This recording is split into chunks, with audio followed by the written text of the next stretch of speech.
से 8वीं से आज आपके समक्ष एक कहानी प्रस्तुत करना चाहता हूँ।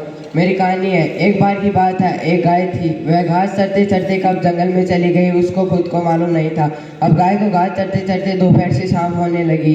तभी गाय को लगता है कि शायद उसका कोई पीछा कर रहा है। तभी गाय धीरे से पीछे मुड़कर देखती है तो शेर दबे पांव उसकी तरफ आ रहा था और वह उसका शिकार करना चाहता था। तब यह देखकर गाय घबरा जाती है।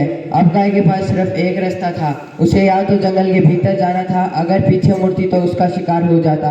गाय धीरे धीरे जंगल के भीतर जाने लगी।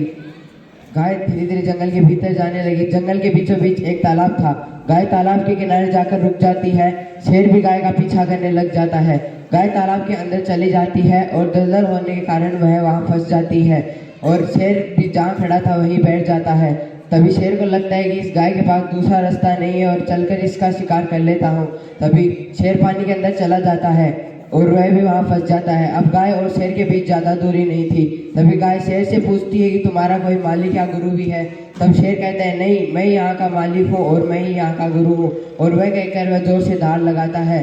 तभी गाय कहती है कि तुम्हारे मालिक या गुरु होने का फायदा क्या है जब तुम इस दलदल से बाहर ही नहीं निकल पा रहे हो। तभी शेर कहता है कि तुम भी यहाँ फंसी हुई हो, तुम भी कैसे निकलोगी। तभी गाय कहती है कि शाम को जब काम करके मेरा मालिक घर लौटेगा और वह मुझे घर पर नहीं पाएगा तो ढूंढा ढूंढा जंगल में जरूर आएगा और मुझे यहाँ से बचा कर ले जाएगा। कुछ देर बाद एक आदमी आता है और वह उस गाय का मालिक होता है और वह उस गाय को बचा कर ले जाता है। इस कहानी से हमें शिक्षा मिलती है कि गाय यानी हमारा हट, हम जितनी गाइडेंस पे चलेंगे, हमारे सामने कितने भी बड़े चुनौती आए हम उनसे पा लेंगे। पर शेर यानी हमारा दिमाग, हमारा घमंड या अहंकार, जिसके कारण व्यक्ति बदनाम हो जाता है और वह अपने जीवन में कुछ नहीं कर पाता। धन्यवाद। आपका दिन शुभ।